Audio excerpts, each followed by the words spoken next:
Hello, let's read 9 Days to Christmas, a story of Mexico.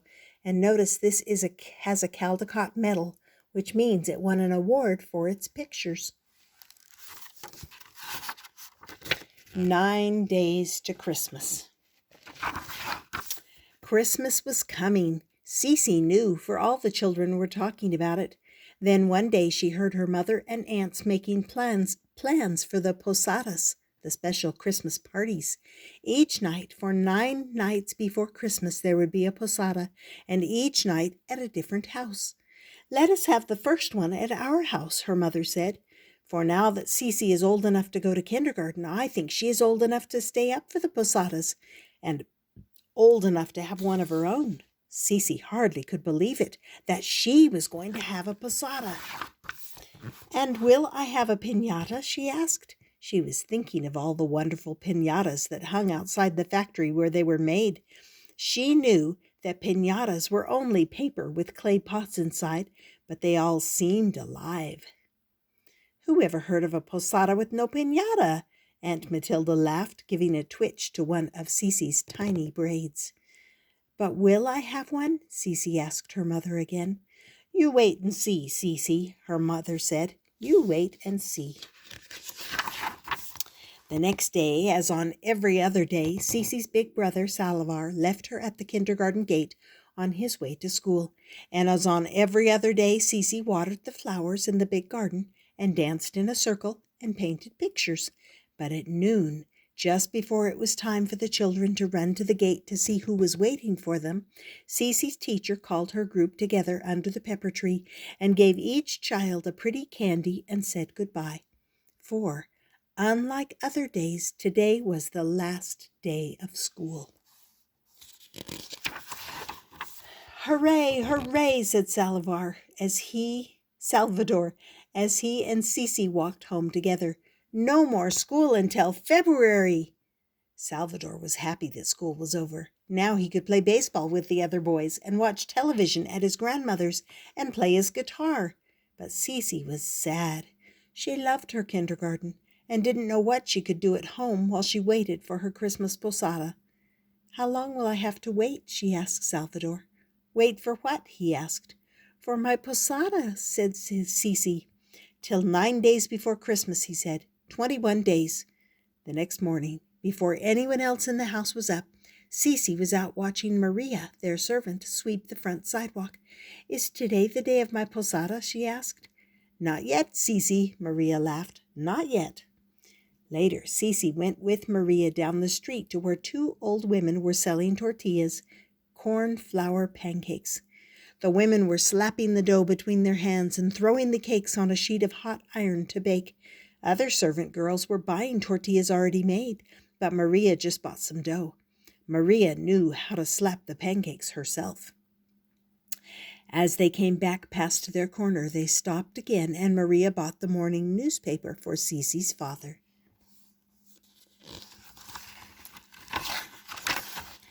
After breakfast, when her father left for the office, Ceci ran to the gate with him and kissed him goodbye. Then she went in and watched her mother bathe the baby. When the baby was dressed, her mother let Ceci hold him for just a minute. But then her mother took him away and put him in his crib to sleep. "Let me go with you," said Ceci, when she saw that her mother was getting ready to go to market. "Oh no, Ceci," said her mother. "You're too little to go to market." So Ceci picked up her favorite doll, Gabina, to play with. "No one will ever take me to market," she told Gabina. "But someday I will go, and I will take you too, Gabina. Do you want to go to market?" And because Gabina's head was loose, Ceci only had to give her a little shake to make her nod yes. When her mother was gone, Ceci sat down by the gate and waited and watched what was happening in the street. Beautiful automobiles raced by. An old man too poor to have shoes went by. He was carrying such a heavy load on his back that he almost had to run to keep from falling. 2 village women went by with babies on their backs and their arms full of flowers from the market. The milkman came by with his little cart and stood behind the wall where Ceci couldn't see him. But when he rang the bell, Maria came running out and bought 3 bottles of milk. Then there came a man selling baskets and brooms and a man selling birds. "Where are my birds?" thought Ceci, and she got up and ran back to the patio to see if they were outside. They were, and there on the wall, between her patio and the neighbor's patio, was the neighbor's big cat, the one with no tail. See it up there on the wall? "Maria, Maria," called Ceci, "the cat's after my birds again." So Maria came out and carried the cage back into the kitchen. On Sunday, Maria went home to her village, and after Mass, Ceci and her family went to the park. Ceci loved all the flowers and fountains, but best of all, she liked the ducks on the lake. When she had finished her picnic on the grass, she took some cookies and ran down by the water to feed the ducks. "I'm going to have a posada," she told them, "and maybe I'll have a piñata." The next day, when Ceci was supposed to be taking a nap, she was thinking of the ducks. "I wish I was a duck," she thought. "I wish I was a duck sitting on the water. I wonder how it would feel." And she climbed out of bed and ran to the bathroom. She filled the tub half full of water, then took off her clothes and climbed in. "Oh, oh, oh," she gasped, for the water was so cold it took her breath away. She sat down in it anyway and tried to quack, but her teeth chattered so much that it sounded more like a little girl crying. It wasn't any fun at all to be a duck. "Ceci, Ceci," called her mother, running from the kitchen. "What's the matter? Where are you?" And when her mother came into the bathroom and saw Ceci blue with cold, she said, "Ceci, what under the sun are you doing in that ice-cold water?" She lifted Ceci out and started rubbing her with a big bath towel. "Don't you know that I always have to light the heater and warm the water before you can take a bath?" "I wasn't taking a bath," said Ceci. "I just wanted to be a duck." And she began to cry. "Oh, Ceci, little one," said her mother, hugging her close. "I wasn't scolding. I was just frightened. I'm afraid you've caught cold." But even after she was dressed in warm clothes and sitting in the sun in the patio, Ceci was still sad. She couldn't forget the poor ducks and how cold they must have been out there in the park. "Ceci," called Maria, running for the garbage pail. "There's the bell ringer. Hurry and you can go with me." Meeting on the corner and waiting for the garbage truck was the happiest time of the day for the servant girls on the street. As they laughed and pinched her cheek and asked about her first posada, Ceci forgot about the poor ducks. "And what kind of piñata will you have, Ceci?" asked one. "I don't know," said Ceci. "I don't know if I will have one." Then, one morning, Ceci's mother called her in earlier than usual to comb her hair. "I have a surprise for you, Ceci," she said. "Can you guess what it is?" Ceci guessed a new doll, then a new dress, but it was neither of those. "Guess again," said her mother. Is it, can it be a piñata?" asked Ceci. "That's it," said her mother. "It's your piñata." "Oh, where is it?" asked Ceci. "I want to see it." "It isn't here," said her mother. "Today I'm taking you to market with me so you can choose your own piñata."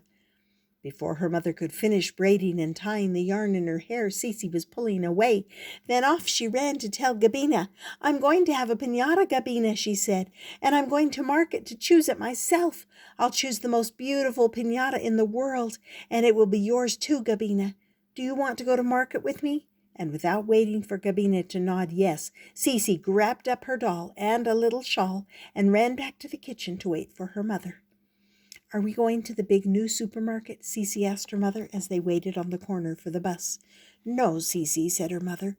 "For your piñata and the other things we need for a posada, we must go to an old Mexican market." As they entered the Christmas-time market, Ceci stopped still. Fairies and goblins must have been here in the night, she thought. How else could it be so beautiful? There were candies and toys and sparklers and painted clay figures of Joseph and Mary and the donkey and little lambs and cows. But Ceci didn't look long at those, for on ahead, swinging and turning in the wind, were the piñatas.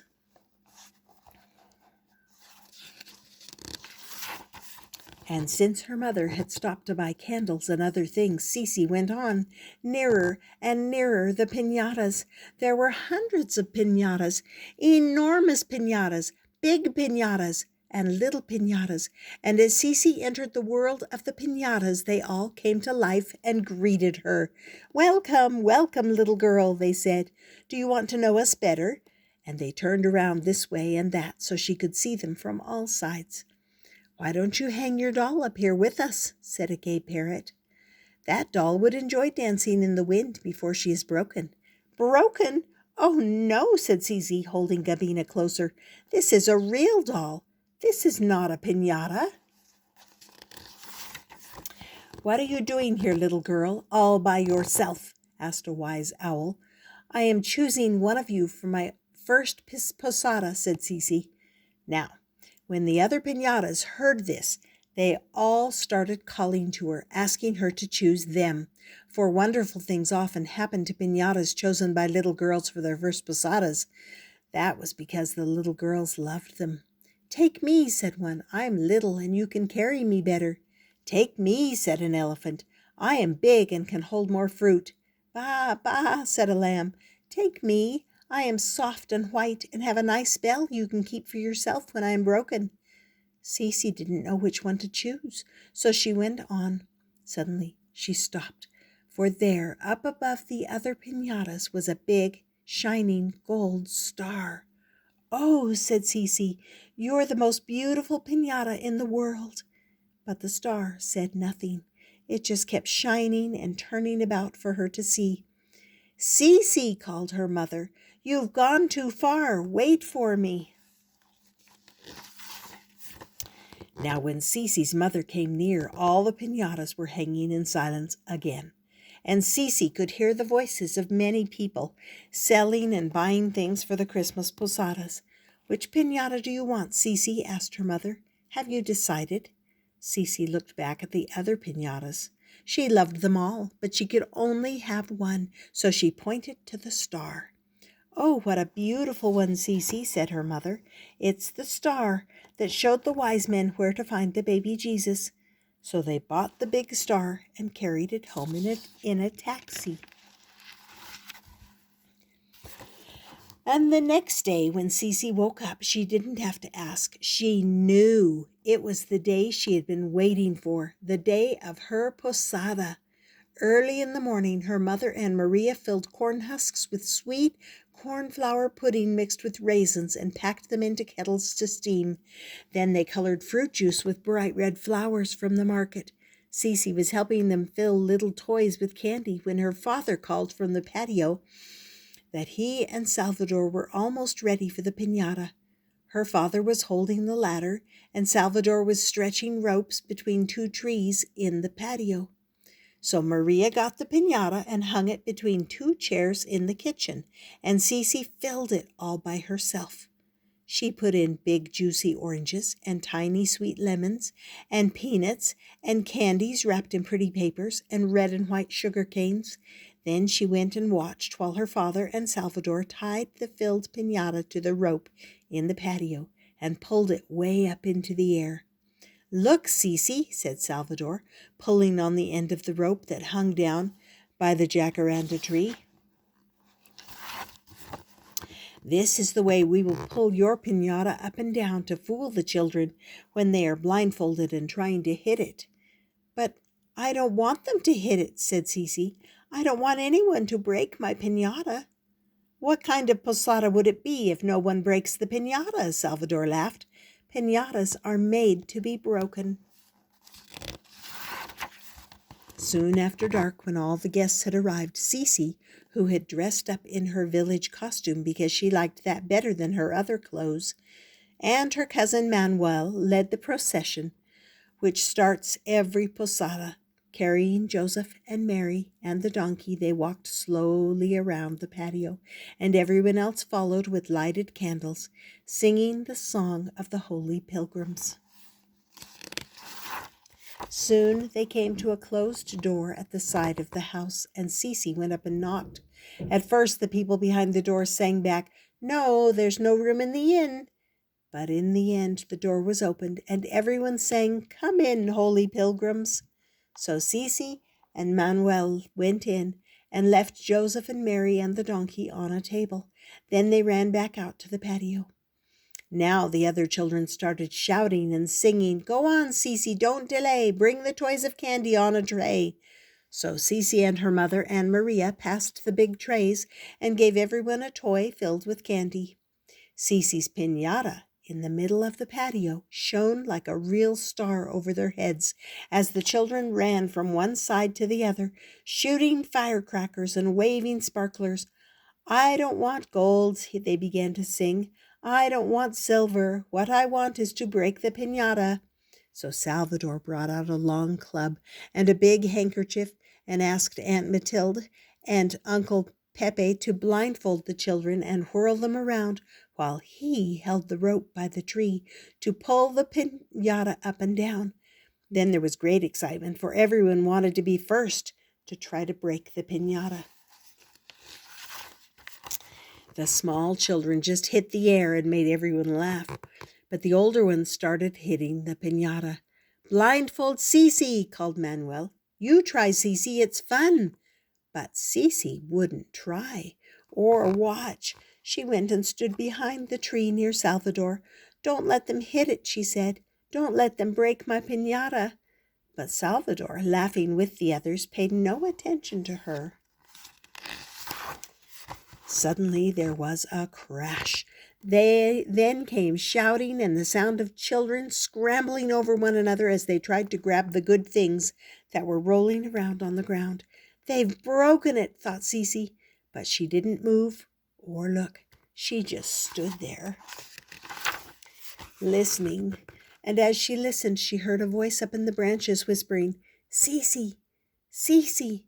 And there, just above the tree, was the brightest star she had ever seen. "Don't cry, Ceci," it whispered. "Look, because a little girl chose me for her first posada, I'm a real star now." And as Ceci watched, the star flew up to the sky. "No one can ever break it now," she thought, "and it will always be mine and Gabina's." Suddenly, Ceci disappeared around the corner of the house. A minute later, she was back with Gabina in her arms. "Look, Gabina," she said, "they couldn't break it because it was real. They only broke the pot inside. And we have given the world a new star for Christmas. Our star, Gabina. Can you see how it's blinking just at us?" And Gabina looked, and she nodded her head 3 times. I hope you enjoyed that. That was called 9 Days to Christmas, a story of Mexico. And it reminded me of when I was a little girl and my mom and I would make a piñata for a lot of the birthdays in our family. And we even had a jacaranda tree that we hung it from for when we broke the piñata. Wow, what a memory. I hope you enjoyed this, and I hope you subscribe and come back often, and I'll see you next time here on Stories with Grandma.